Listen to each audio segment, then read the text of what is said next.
Did you know that heart disease kills 1 Australian every 12 minutes? Or that 1 out of 6 Australians have heart disease? That means 3 people sitting in the classroom with you. But we're not just going to stand here and talk about heart disease statistics. We're going to talk about the effects of heart disease. We're going to follow a 19-year-old uni student, Rachel, and we're going to show you the effects of smoking through her lifestyle. Rachel is 19 years old and she just had her first cigarette. Oh, she's loving it. This is not a healthy habit to get into because smoking can lead to numerous health implications including myocardial infarction. Myocardial infarction causes the lining of artery to change, pre-exposing them to developing atherosclerosis, which is a build-up of plaque in the wall of arteries. So after 10 years later, Rachel has gone for a checkup with her local GP after complaining of chest pain. And guess what? She's not gonna like what she has to say. Alright Rachel, so we've run a coronary angiogram, which is a special x-ray of your heart, and as you can see here, we've actually got quite a build-up of plaque, which is limiting blood flow through your arteries, and I'm sorry to say you've actually developed coronary heart disease. So, does your family have a history of heart-related issues? I mean, my dad passed away from a heart attack a few years ago. And is there a history of obesity in your family at all? Well, my parents were obese, my brother's a bit big, and it didn't really pass to me, so... And you're a smoker, yes? Sure am. And you've been smoking for a while? I'd say about 10 years. Okay.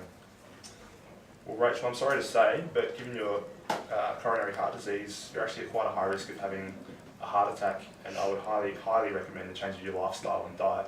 Otherwise, as you get older, your chances of having a heart attack are going to just increase. You got a light, mate? No. But Rachel is stubborn and naive and does not listen to her doctor. Silly Rachel. Rachel is going for a walk in the university. Then suddenly she feels shearing pain in her left arm. Her chest tightens and she begins to sweat.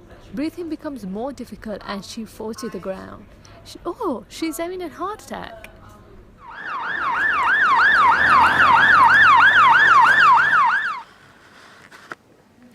Welcome back to the land of the living, Rachel. You should be dead.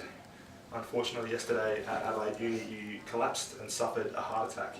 This was caused by a build-up of plaque inside one of your coronary arteries, and this has cut off blood supply to your heart, causing it to fail.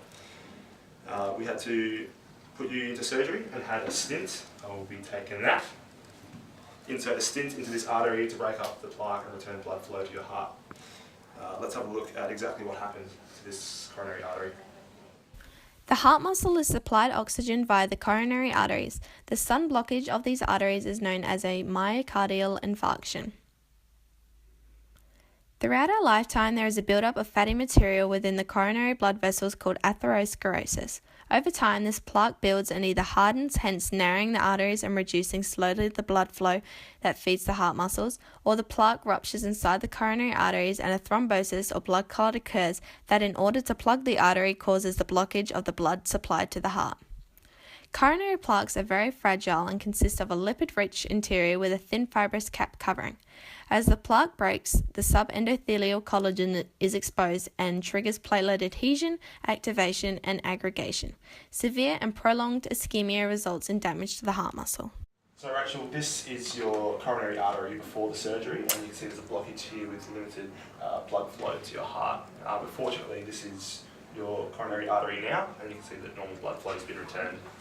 Yeah, I think this has just really been what I needed to, spur me to make good life choices, to not smoke and to eat healthy. This has really just scared me into that, so thank you, doctor. That's great, Rachel, that's great. So I'm going to prescribe you with some aspirin, and this is going to stop your blood from clotting, some anticoagulants, and this is going to thin your blood, and we're going to give you some statin medicines, and this is going to lower your blood cholesterol, and that should hopefully keep everything in check from here on. So to summarise, smoking can create potentially fatal and serious damages to your body. What happened to Rachel could happen to you too. So make good choices and stay alive, kids.